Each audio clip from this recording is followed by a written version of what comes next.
The Belmonte resolution seeking amendments to economic provisions of the Constitution may not pass during the current Congress. But businessmen are not losing hope and are looking forward to the 17th Congress to pursue such reforms. More from Freddie Abando. It was a personal crusade of Speaker Feliciano Belmonte to push amendments of restrictive economic provisions of the Constitution. Belmonte's resolution calls for the insertion of the phrase "as may be provided for by law" to empower Congress in the future to push for reforms of a number of provisions in the Constitution which restricts the flow of foreign investments to the country. The said provisions include land ownership, allowing greater participation of foreign investors in public utilities, mass media, advertising, and education.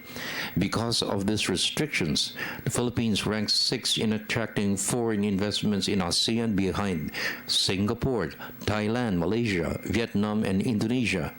The Joint Foreign Chambers of Commerce in the Philippines and the Philippine Business Group are in support of the Speaker's initiative.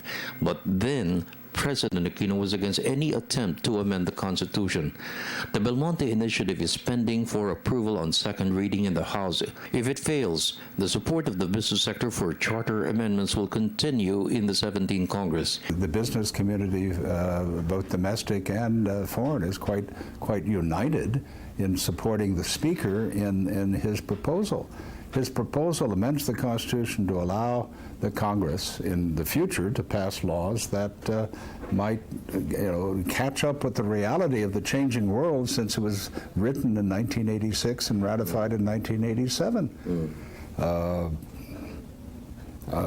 It's probably too late to get it through the House and the Senate in the 16th Congress, and I think the neutrality or lack of support for it coming from the President was a factor in it not having passed the House sooner. In the meantime, John Forbes of the American Chamber of Commerce said there is a great opportunity for the Philippines to attract foreign investors leaving China to relocate to other areas in ASEAN. Bill Luz of the National Competitiveness Council stressed small and medium-scale enterprises will play a big role for the country to sustain economic growth and reduce poverty incidents. Manufacturing could do better, but I don't think your viewers or the country is sufficiently aware of what's happening in China, which of course is is becoming the largest economy in the world, but it's also shedding a great deal of its early foreign manufacturing investment. It's leaving China because wages and other costs are going up there. So they're going to lower production cost centers nearby. They're going primarily to Vietnam. We are getting some here, which is very good, but we could be getting a lot more of that here. SMEs, or including micro, let's say, make up 99% of the number of business establishments in the country. Yet they account for a small fraction of, say, our exports, maybe a third. So if they were to grow, then their share to total, share to GDP, share to exports, share to trade would also grow.